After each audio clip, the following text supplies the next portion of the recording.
పెద్ద సార్లు వచ్చారు, మిమ్మల్ని రమ్మంటున్నారు. బాబు ఆ సారోళ్ళని ఓ 5 నిమిషాలు ఆగమనండి అయ్యా, మా వాడొకడు రావాలి. అదేంటయ్యా, ఇక్కడ ఇంతమంది ఉన్నారు కదా, ఆ ఒక్కడు రాకపోతే ఏంటి? మీరు రండి. లేదయ్యా, ఆ ఒక్కడు మాకు 100 మందితో సమానం.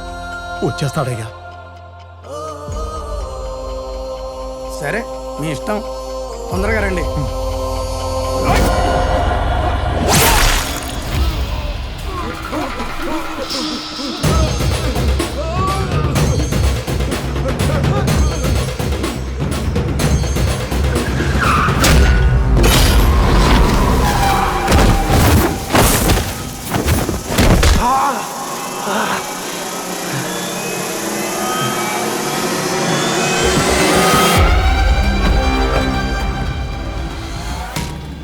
వాడిప్పుడు మా ముందే ఉన్నాడు.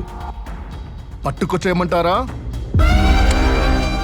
పట్టుకురావటం కాదురా, పైకి పైకి పంపించేయండి. అర్థం కాలేదు. వాడిక ఎప్పటికీ వెనక్కి తిరిగి రాకూడదు. వాడు ఏమయ్యాడో ఎవ్వరికి అనుమానం రాకూడదు. బట్ రిమెంబర్, ఇది మన మధ్యలోనే ఉండాలి, కేవలం మన మధ్యలోనే.